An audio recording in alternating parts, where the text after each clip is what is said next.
मंच पे उपस्थित पूजनीय भटंत आर्य नागार्जुन सुरेश ससाई, पूज्य भिक्खु डॉक्टर चंद्रकीर्ति जो हमारे शरणमय दीक्षा के गुरु हैं, और साथ साथ सभी भिक्खु संघ को सादर वंदना करते हुए, और आप जो 134 साल की अटूट विश्वास, श्रद्धा, उम्मीद लेकर बैठे कि महाबोधि महाविहार की मुक्ति तक हम मरेंगे नहीं। मुक्ति से पहले कितने लोग मरना चाहते हो? किसी को जल्दी है?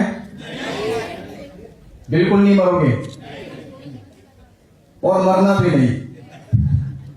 जब तक महाबोधि महाविहार मुक्त ना हो जाए तब तक मरना नहीं है, कसम खा लो। क्यों कसम खा ले? तथागत बुद्ध काल में हमारा जन्म नहीं हुआ, हमने बुद्ध की बात को नहीं सुना, उनका स्मरण हमने नहीं किया।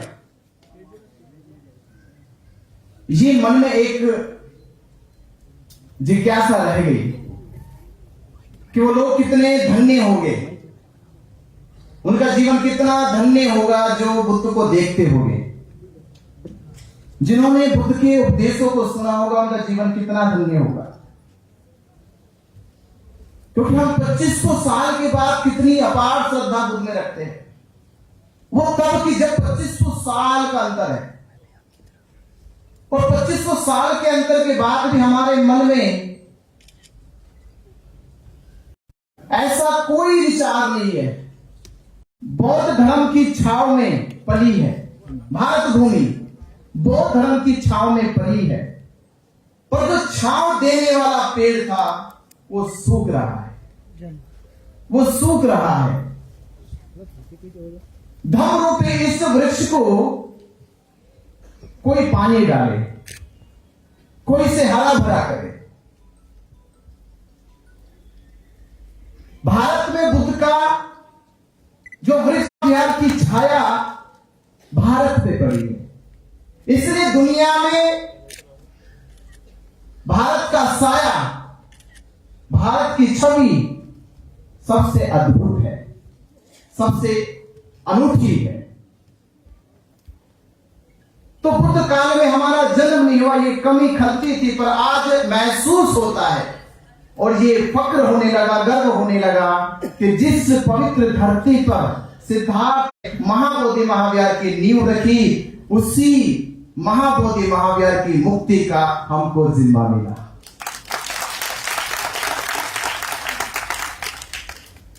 ये बहुत जीवन का धन्य है, पुण्य कर्म है आपका। इससे बड़ा पुण्य कर्म क्या हो सकता है?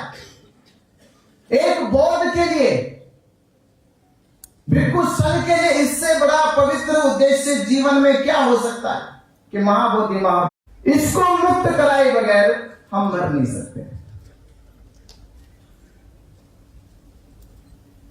1 मार्च जब मैं महाबोधि महाविहार में गया धरने के समय,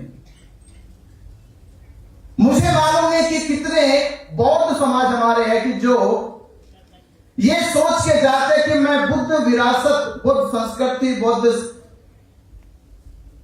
धार्मिक स्थल बौद्ध गए तो उनके मन में मुझे लगता है ख्याल कभी कभी यही रहता कि हम टूरिस्ट बन के जा रहे,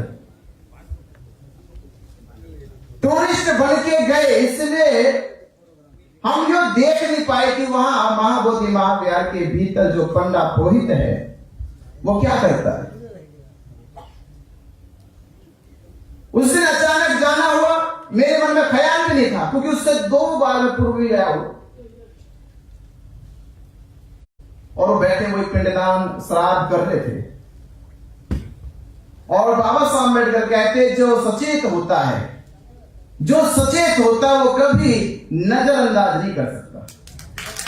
जो सचेत होता है वो नजरअंदाज नहीं कर सकता, वो अनदेखा नहीं कर सकता,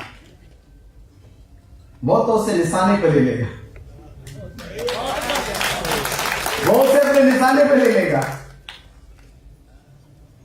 और आपने देखा, हमने जहां विश्व के लोग ये सोच कर आते हैं कि महाबोधि महाविहार जाएंगे तो शांति मिलेगी, कुछ क्षण वहां साधना और ध्यान में बैठे, कुछ समय बुद्ध के उपदेशों का स्मरण करेंगे तो शायद हमारे जीवन के विकार बुराई मिट जाएगी। पर जैसे यहां आए और तुमको देखा, और तुम लोगों ने क्या किया, यहां मरे हुए के लिए भोजन पार्सल की दुकान खोल ली। तो हमने पूछा किसकी अनुमति से बैठे हो, किसने इजाजत दी तुम्हें आने की यहां पे? थोड़ा तो ख्याल कर लेते, थोड़ा तो ख्याल करते कि यहां जिंदे जिंदों को निर्माण किया जाता, मरवे को यहां कोई संबंध नहीं है। थोड़ा तो ख्याल है ना। यहां तो पास में विष्णुपद मंदिर है, वहां क्यों नहीं जाते? वहां क्यों नहीं जाते? किसकी अनुमति से बैठे ये पूछना मेरा अधिकार है। किसने तुम्हें इजाजत दी ये पूछना मेरा अधिकार है। ये ढोंग पाखंड कर रहे हो ये पूछना मेरा अधिकार है, क्योंकि मैंने महाबोधि महाविहार के प्रति, बौद्ध धर्म के प्रति अपनी वो निष्ठा दिखाई कि पूछना मेरा अधिकार है कि तुम ये करने का काम कर रहे हो, ये बर्दाश्त नहीं किया जाएगा। कल से मैंने ये चेतावनी दी, कल से यहां दिखाई नहीं देना। इतना कहा, उसके बाद उन्होंने 3 मार्च को, इतनी बात कहने पे 3 मार्च को पहली बार मुकदमा किया, पहली बार मुकदमा किया, इतना पूछ लेने पर। इसका मतलब ये पूछ लेना कोई छोटी बात नहीं थी, ये बात तो बहुत बड़ी। इतना पूछ लेने पर अगर मुकदमा हो गया तो मुझे सोच समझ मेरी खुलने लगी और मैं सोचने लगा कि डीएम भी हैरान, वहां का पंडा पुरोहित हैरान, केवल इतना पूछ लेने से कि आपको किसकी अनुमति से आने की इजाजत मिली। तो जब एक के पूछने से इतनी हड़कंप मच गई, अगर ये बात भारत का तमाम भिक्खु संघ और बौद्ध उपासक पूछ लेता तो मैं कह रहा कि महाबोधि महाविहार को छोड़ को बौद्ध विहार छोड़ के भाग जाता। तो हड़कंप बौखलाहट इतनी बड़ी हो गई कि कुछ उस समय आपने देखो सोशल मीडिया पे कुछ पंडित पुरोहित शास्त्री चिल्लाना शुरू कर दिए, ये कौन है दिनाचार्य जो हमारे पंडितों को धमकी दे रहा है? कौन है जो महाबोधि महाविहार में जाके कह रहा है कि महाबोधि महाविहार खाली करो? हमारे खिलाफ वीडियो बनाने शुरू कर दिए। पर सवाल ये नहीं था। एक बार पिछली सबसे पहले मैं नागपुर में आया तो मैंने, हमें महाबोधि महाविहार बचाना है, वो केवल बौद्ध समाज का महाबोधि महाविहार नहीं है, वो पूरे विश्व के बौद्धों का महाबोधि महाविहार है। और जिस दिन यूनेस्को ने ये कहा, पूरी दुनिया में एक चीज आपको बता दूं, पूरी दुनिया में मक्का मदीना विश्व धरोहर नहीं है, मक्का मदीना नहीं है, यरूशलेम का वेटिकन सिटी का चर्च विश्व धरोहर का, दुनिया का सबसे बड़ा महाबोधि महाविहार धर्म स्थल है तो महाबोधि महाविहार है जो विश्व धरोहर है, विश्व की धरोहर। इससे ये सिद्ध हो गया भारत की नहीं, केवल विश्व के बौद्धों की नहीं, पूरे विश्व की है। तो हम विश्व की धरोहर को बचाना चाहते हैं। हमारा लक्ष्य है कि बाबा साहब अंबेडकर जब भारत के संविधान को लिख 6 जुलाई 1949 को बनाया गया, और जब ये बनाया जा रहा था उस समय तक भारत के संविधान की रचना पूरी हो चुकी थी, करीब, क्योंकि 26 नवंबर 1949 को संविधान सभा में बाबा साहब अम्बेडकर ने संविधान पेश किया। इसका अर्थ यह है कि 6 जुलाई 1949 26 जनवरी 1949 के बीच में केवल 4 महीने 20 दिन का अंतर है। ये राजेंद्र प्रसाद डॉक्टर राजेंद्र प्रसाद उस समय संविधान सभा के अध्यक्ष भी थे, उनको पूरा पूरा पता था कि आजाद भारत का संविधान लिखा जा रहा है और संविधान लिखने वाले बाबा साहब अम्बेडकर है। जब पूरे भारत ने बाबा साहब अम्बेडकर जी पर विश्वास किया तो आपने एक भी बार डॉक्टर राजेंद्र प्रसाद, पंडित जवाहरलाल नेहरू, एक भी बार बाबा साहब अम्बेडकर से क्यों का मामला बहुत लंबे समय से चल रहा है, क्यों चर्चा नहीं की गई? इसका मतलब यह है कि षड्यंत्र था पूरा। यह षड्यंत्र था महंत को सरकारी कब्जा दिलाने का। एक तो कब्जा, अवैध कब्जा होता है, एक अवैध कब्जा होता। अवैध कब्जा 4 लोग जाकर उसको बाहर निकाल सकते थे। यह सरकारी कब्जा जो 6 जुलाई 1949 को बीटी एक्ट बना के महंत को सौंपा गया, जो सुरक्षा गार्ड है वो कहने को तो लगता है चेयरमैन है, वो केवल महंत के सुरक्षा गार्ड है कि अगर महंत को कोई कुछ कहे तो वो मुकदमे कर दे, जेल भेज दे, सुरक्षा गार्ड का काम करते हैं। मुझसे अक्सर पूछते रहे,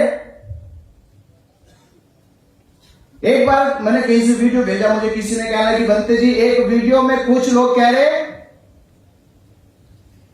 कि आप जब जेल, मैंने कहा दूसरों के करने से कौन कहता है, मैं तो अपने से गया। मैंने किसको कहा कि मैं दूसरों के कर्मों से जेल गया हूं? मेरे ही तो कर्म थे, मैं स्वीकार करता हूं मेरे कर्म थे। हाँ, मेरे कर्म थे कि मैं सम्मान और स्वाभिमान की लड़ाई लड़ते हुए जेल गया, ये मेरे कर्म थे। हाँ, ये मेरे कर्म थे कि ना, ये मेरे कर्म थे कि मुझसे रहा नहीं गया, मैं चला गया। ये भी चिंता, ये भी फिक्र किए बगैर कि मेरे को मुकदमे होने वाले।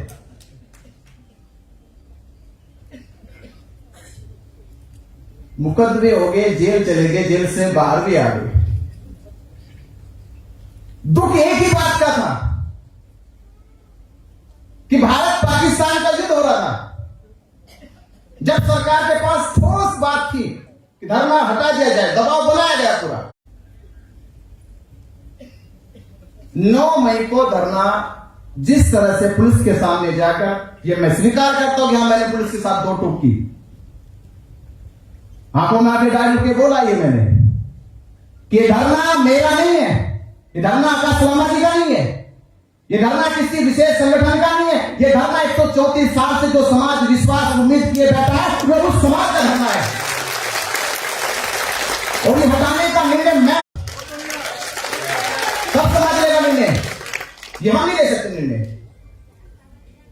और आप बल्ली हटा के दिखाओ, टेंट हटा के दिखाओ। खैर वो हटा नहीं, और कल अगले दिन उनके अच्छे दिन आ गए कि सीज फायर हो गया। तो अब पुलिस बौखला गई पूरी तरह से। पुलिस इतनी बौखलाई गई, 12 तारीख को सुबह 6 बजे निकालेगी भाई। कोई भारत पाकिस्तान का युद्ध हो रहा अभी भी? अब तो युद्ध भी नहीं हो रहा, इमरजेंसी भी नहीं है। बोले कि राज्यपाल आ रहा है, मगर आ रहा तो हम क्या करें, हम भी तो आ रहे, वो आ रहे, हम भी आ रहे, पूरे दुनिया से बहुत समाज आ रहे। तो रैली तो निकलेगी, शांति मार्च निकलेगा और महाबोधि महाविहार जाकर महावंदना तो करेगी, ये तो होगा। आपने 3 मार्च को भी किया, मैं तब भी नहीं रोका, अब भी नहीं रोको, करो। हमने अपना वादा किया, हमने कहा था कि हम शांति मार्च निकालेंगे, महाबोधि महाविहार जाएंगे, महावंदना करेंगे, पुलिस से जो होता वो करे, हमसे जो होता वो हम करेंगे। और वो हुआ, इससे मोर बौखला गया। उसको तो बड़े बड़े चैलेंज मिलेंगे, उसको बनाए तो मेरे भाई प्रशासन की एक शक्ति होती है, ताकत होती है, डर नहीं होगा। हमने कहा समाज उतना बड़ा है, जिस समाज ने मान दिया, सम्मान दिया, वो भी जेल से बाहर भी करेगा, उसको उसके हाथ में है। 12 तारीख को राज्यपाल से जबरदस्ती, दुनिया में ऐसा कभी नहीं होता कि बुद्ध पूर्णिमा हो या कोई ईद हो या होली हो, दिवाली हो, उस पर दूसरे काम हो, बुद्ध पूर्णिमा थी तो बुद्ध पूर्णिमा पे किसी को भी बुलाते, कम से कम को बुद्धों की आस्था को ठेस लगे, बुद्धिस्ट लोग झगड़ा करे, धरना दे, राज्यपाल के खिलाफ जाए, उनके ऊपर मुकदमा करे। उस दिन वो चीज भी नहीं की गई, बर्दाश्त की गई। 13 तारीख को जेल इसलिए गए कि वो आपको पता चला गया। जेल जाने के बाद हमने यही चीज कही कि प्रशासन आपने 2 माह से धरना हटाया है। क्या किया आपने? आपने 15 तारीख को 2 माह से मेरे जाने को हटा दे। उसने 15 तारीख को धरना 2 माह से हटाया और हमने जेल से निकलने के बाद यही कहा कि धरना हटाए और हम देश में से आंदोलन को हटने नहीं देंगे। देश में आंदोलन चलेगा हमारा। और 2 कमी हमें महसूस हुई कि 134 साल के इस आंदोलन में सबसे 2 चीजें महसूस हुई। पहली चीज महसूस हुई कि 134 साल से तो लड़ाई लड़ी जा रही, पर 400 साल से महाबोधि मार्ग 90% लोगों को नहीं पता, भारत के बौद्धों को नहीं पता। तो हमें यह करना है कि पहले शक्ति का निर्माण करो, ताकत का निर्माण करो। अगर शक्ति का निर्माण हो जाता, ताकत का निर्माण हो जाता, तो मैं कह सकता हूं प्रशासन तो छोड़िए, देश की सरकार की थी, पास वो ताकत नहीं थी कि वो हमारे ऊपर मुकदमे लगा के जेल भेजे थी। ताकत का निर्माण करना जरूरी था। ताकत का निर्माण आपने किया।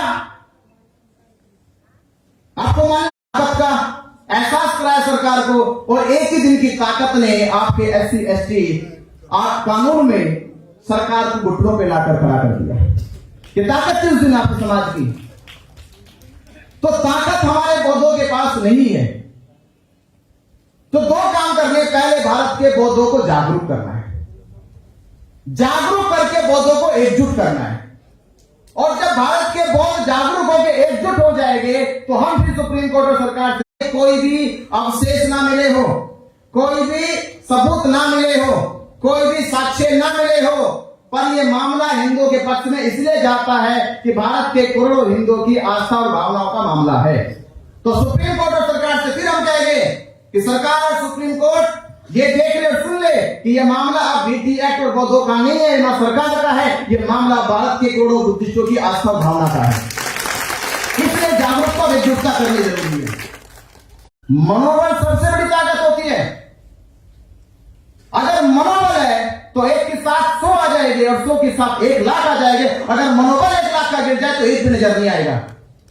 मनोबल बड़ी ताकत होती है और मनोबल के लिए हमेशा साहस की जरूरत होती है, घबराने की जरूरत नहीं होती। घबराने वाला आंदोलन नहीं कर सकता, साहस दिखाना चाहिए, हिम्मत दिखानी चाहिए। भारत में मैंने बहुत सारे आंदोलन देखे, पर आंदोलनों में हमने देखा जहां पुलिस को चल के आना पड़ेगा, उसकी ड्यूटी है, हमारी ड्यूटी एक धरना देनी है, उसकी ड्यूटी हमारे पास आना है। वो पूछे हमसे हमारे हालचाल आगे।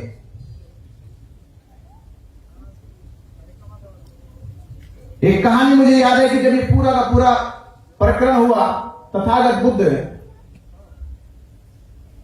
चारिका के लिए निकले अपने भिक्षु संघ के साथ और जा रहे थे सुनसान रास्ते से। तथागत खुद से कहते हैं कि हे तथागत, अभी हमने पास में ये गड्ढा देखा, उस गड्ढे में कंकाल देखा, आप हमें इस कंकाल के विषय में बताए कुछ। बुद्ध ने कुछ नहीं कहा, आगे बढ़ते रहे। एक और गड्ढा आया, संघ ने फिर पूछा, बुद्ध ने फिर कोई जवाब नहीं दिया। बुद्ध आगे बढ़े, तीसरा गड्ढा आया, संघ ने फिर सवाल पूछा, बुद्ध ने फिर कोई जवाब नहीं दिया। आगे बढ़ चले, फिर चौथा गड्ढा आया, संघ ने फिर सवाल पूछा। खोदे गए थे ये 4 गड्ढे, चारों दिशाओं में खोदे गए। और जैसे आज हम इस मई के महीने में इस सुनसान रास्ते से विचरण कर रहे हैं और हमें भी प्यास लग रही है, हो सकता है कि कुछ वर्ष पहले इनको भी प्यास लगी होगी, इनको भी लगा होगा कि कहीं तालाब नदी मिल जाए। तो चारों दिशाओं में अलग अलग चले गए, यहां कोई नदी मिल जाए, कोई कुआं मिल जाए, कोई सरोवर मिल जाए। निराश हो गए, कोई नदी नहीं मिला, कोई तालाब नहीं मिला, कोई कुआं नहीं मिला। तो ये जानते थे कि पानी मिट्टी के नीचे है, इसे खोदा जाए तो पानी निकल सकता है। तो चारों लोगों ने चारों दिशाओं में खोदना शुरू किया। उतनी शक्ति नहीं थी, उतना बल नहीं था कि वो उतनी मिट्टी को खोद सके कि पानी के स्रोत आ जाए। पानी के स्रोत आने से पहले ही उन्होंने खोदते खोदते प्यासी के कारण दम तोड़ दिए, जी बल्कि जिंदगी जिंदगी। तो संत कहता है तथागत इसके पीछे क्या हमें चलना चाहिए या इससे क्या सीखना चाहिए? तथागत बुद्ध कहते हैं अगर इन लोगों को उस समय समझ में ये आ जाती कि 4 दिशाओं में किया गया कार्य इनकी मृत्यु का कारण बन गया, 4 जगह गड्ढा खोदा गया, इनकी मृत्यु का कारण बन गया। अगर ये चारों लोग समन्वय बना लेते, प्यास भी बुझा लेते और मरते भी नहीं।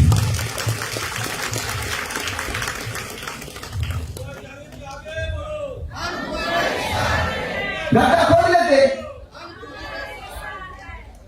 पर ये गड्ढा कैसे खोदेगा? चारों हाथ एक साथ लगने चाहिए, ये चारों हाथ एक साथ लगने चाहिए तो गड्ढा खोदेगा। क्योंकि एक कहावत है कि नदी का उद्गम जब तक समागम ना हो जाए उस दिन से बेनाम है। तो मिलने का अर्थ क्या होता है कि मिल गए तो बेनाम हो गए, मिलना उसे कहते हैं। और जिससे नाम की पड़ी वो मिल नहीं सकता, बेनाम हो जाए वही मिलना है। ये भूल जाए कि उद्गम क्या, माध्यम क्या हुआ क्या नहीं हुआ, ये भुला दे। तो मुझसे जब पहली बार आयोजक लोगों ने कहा, मैं देखो मैं नहीं कहूंगा, आयोजक लोग हो गए, उन्होंने मुझे बुलाया और एक आगे बनते जी ऐसे ऐसे होना। हो सकता है आपके मन में सवाल होगा कि बहुत लंबी बात हुई होगी, 10 मिनट की बात, आधे घंटे की बात। अगर आप मेरा उत्तर सुनोगे तो 1 मिनट से भी कम का उत्तर था। 1 मिनट से कम उत्तर कितना हो सकता है?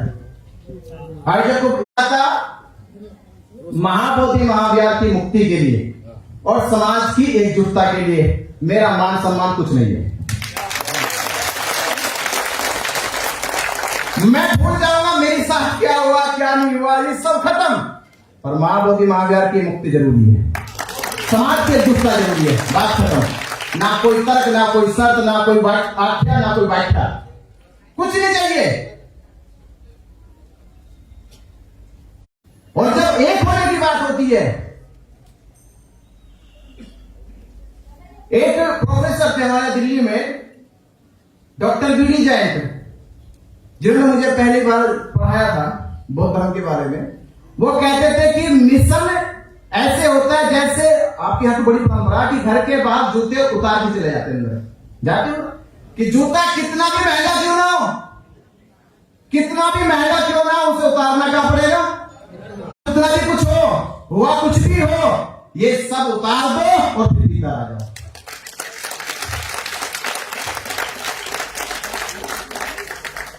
तो मैं तो ये आश्वासन नहीं दूंगा, लोग कहते आश्वासन दिया, मैं आश्वासन नहीं दूंगा, मैं खुद आश्वस्त हूं कि एक हो जाओ और महाबोधि महाविहार मुक्त करा दो। पर ये एक कैसे होते हैं, कैसे एक होते हैं? जैसे तो फिर वो मोती नहीं कहलाते हैं, वो माला कहलाते हैं। मोती भले कितना भी महंगा क्यों ना हो, कितना भी कीमती क्यों ना हो, उसे मोती नहीं कहते, फिर उसे फिर क्या कहते? वो माला है। अब माला बन जाए तो एक हो जाए। आप चाहते माला बने, सब चाहते माला बने या मोती चाहते मोती बने?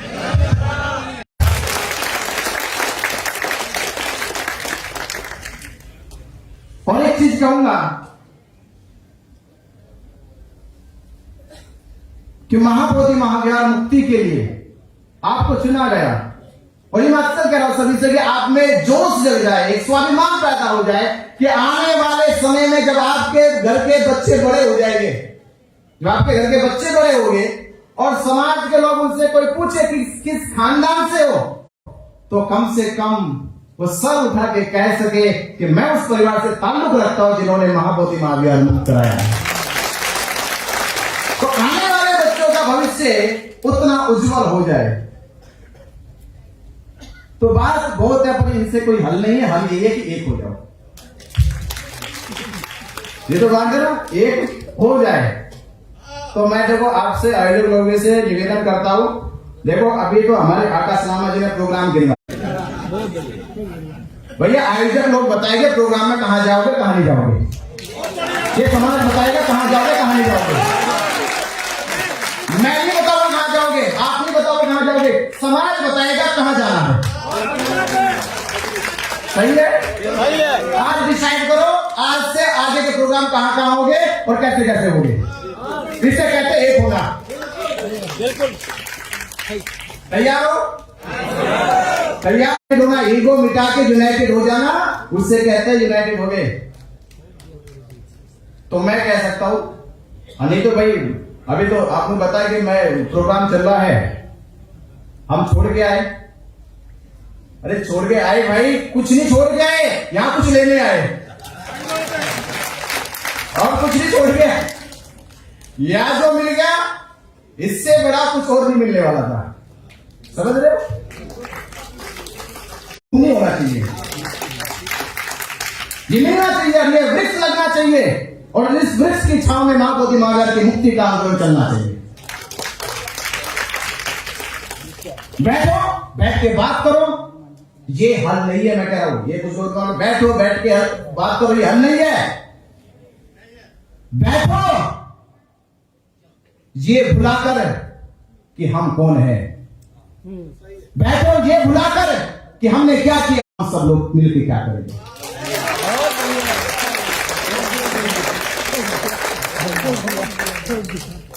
ये सोचना चाहिए हमें, और ये सोचने के लिए 13 तारीख को मालूम है, 13 तारीख को मीटिंग हुई थी, अब नागपुर के लोग थे, महाराष्ट्र के लोग थे, इन्हीं के प्रयास से हुई थी। मैं तो कहता हूं 12 तारीख को बैठे, 12 तारीख को आके आंखों से आंसू टपका टपका गया, भंत जी बहुत दुखी है, तो ये क्या होगा, वहां सुनते थे आंदोलन बहुत बड़ा, बहुत ताकत से चल रहा, यहाँ के पता चला तो आपको कुछ करो भाई। 12 तारीख को निर्णय हुआ, 13 तारीख को मीटिंग हुई, 13 तारीख को भी निर्णय लिया गया और हमारे आकाश लामा जी ने निर्णय लिया वो कि दिल्ली चलेंगे, 5 तारीख को धरना प्रदर्शन करेंगे, 6 तारीख को 7 तारीख को पूरे देश के बौद्धों को बुला के मीटिंग करेंगे और उस दिन यूनाइटेड संगठन बना के इस महाबोधि महावीर का आंदोलन चलाया जाएगा। निर्णय हुआ, बराबर ये निर्णय लिया गया। अब मुझे बताओ, मेरा तो रोल खत्म हो गया, मैं तो जेल में चला, तो मैं कहता कहूंगा वो काम जो अधूरा उसको पूरा कर दे, जो काम आज भी वो जो अधूरा है उसे पूरा कर दे। एक यूनाइटेड संगठन बना के महाबोधि महावीर मुक्ति के लिए, इस महाबोधि महावीर मुक्ति के आंदोलन को मजबूत और ताकत दे दे।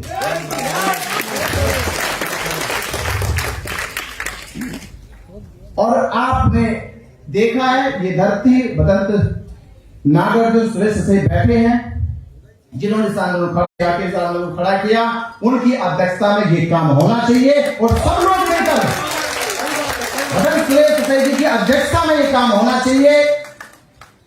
और महाबोधि महावीर ये पवित्र गाथा गाएगी कि महाबोधि महावीर मुक्ति में बदंत सुरेश का सबसे अटूट और सबसे अनूठा काम है। तो मुझसे कुछ और कहवाना,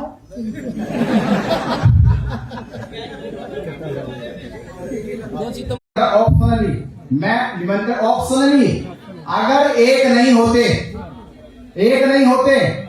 तो भैया 2 सितंबर को माननीय आकाश लामा जी और समाज 2 सितंबर को परम पूज्य बाबा साहब डॉक्टर अम्बेडकर जी की चैत्य भूमि, जहां बाबा साहब की अस्थियों को रखा गया, बाबा साहब की पावन पवित्र अस्थियों को वंदन नमन करने के लिए और संकल्प लेने के लिए, हे बाबा साहब अम्बेडकर, आपने हमें धम्म दिया, हमारा मान बढ़ाया, ये आपके बच्चे आपकी पवित्र अस्थियों को वंदन नमन करके ये संकल्प लेते हैं, हम महाबोधि महावीर मुक्त करके आपका सम्मान बढ़ाएंगे।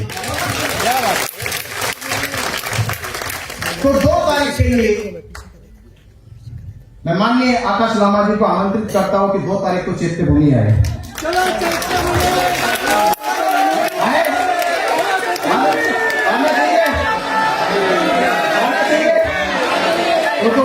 साथी लोग जिन्होंने इतना भव्य कार्यक्रम किया, बड़ी मेहनत से, प्रकाश नाथ पाटनकर जी, मैं छोटा था जब उनके गाने सुनता था रोंगटे खड़े हो जाते थे भाई, बचपन में मैं गाने सुनता था तब हमारे यहाँ बुद्धिस्ट परिवार थे 2-3, हम नहीं थे उस समय, पर जब सुनाते थे नहीं जैसे ललकारते थे, वो लगता था कि समझो खून नहीं अब आग बह रही है। तो आग से लेकिन मैंने अभी टीम से डिस्कस करके बोला 2 तारीख हम चैत्र भूमि आ रहे हैं।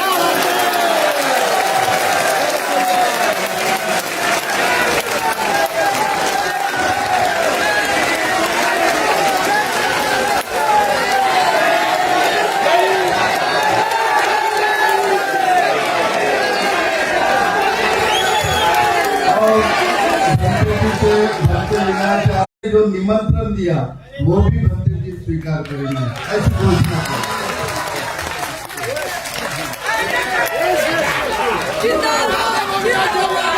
हम वादा करते समाज के सामने साक्षी मानकर, परम पूज्य बाबा साहब के प्रसाद खुद को साक्षी मानकर वादा करते हैं, आज के बाद जो भी प्रोग्राम होंगे हम लामा जी के साथ करेंगे।